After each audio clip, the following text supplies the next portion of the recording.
I want to talk about a few things that pertains to FRS, BRZ, GT86 owners that either run a JDL turbo kit or any other turbo kit for that matter. This would this would work for any FRS that's turbocharged. Um, the first thing I want to talk about are some of the pitfalls with boost leaks and what to make sure that you're checking to mitigate boost leaks. The first thing I want to talk about is, you're not going to be able to see it, but it's behind the throttle body, which is the EGR tube. It goes from the throttle body to the EGR valve. You want to make sure that those are clamped, and from the EGR valve to this vent hose right here, you want to make sure that's clamped as well. Like I said, the tube on the bottom of the intake manifold, you can't see it, but you want to make sure that's clamped. And if you look down there, you see the two clamps, the receiving to the EGR and the sending from the EGR. You want to make sure that both of those are clamped.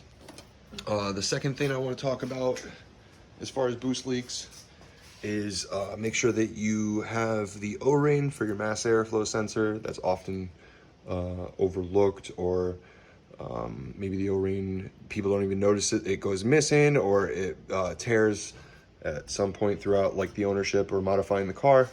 Now with the vacuums set up for the blow-off valve, first thing, like this is a tile blow-off valve, so I'm sure this is like specific to like any blow-off valve with this kind of flange, but for the tile, I can only speak for this one.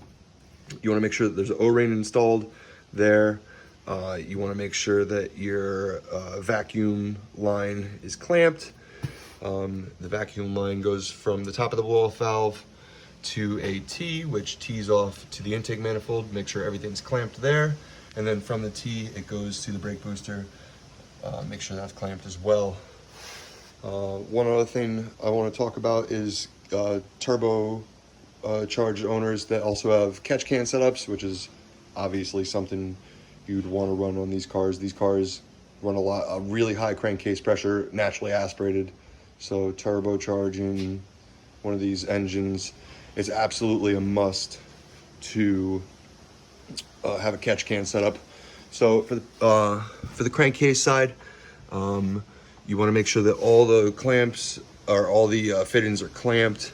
You want to make sure that where the send from the PCV valve is clamped at the base, and then you want to make sure it's clamped to return to the intake manifold.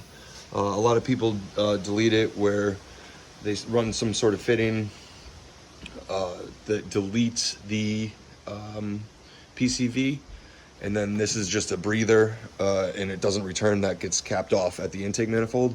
I don't run that. Maybe eventually I will if this ends up being a problem as far as filling up. It filled up pretty frequently when the car was NA, so it's probably going to be even worse now. Other than that, that's really like the things that I find are often not talked about when people talk about turbocharging these cars. So I wanted to bring it up in a video and maybe help some people out and make some things clear. If you have any questions that are like more specific or something else about turbo in the car, feel free to ask. Plenty of people have helped me figure out things that I didn't know. And, you know, like this is the first car I've turbocharged, so I kind of know the ins and outs of it now. I've learned from like the mistakes that I've made along the way. And if you have any questions, feel free to ask.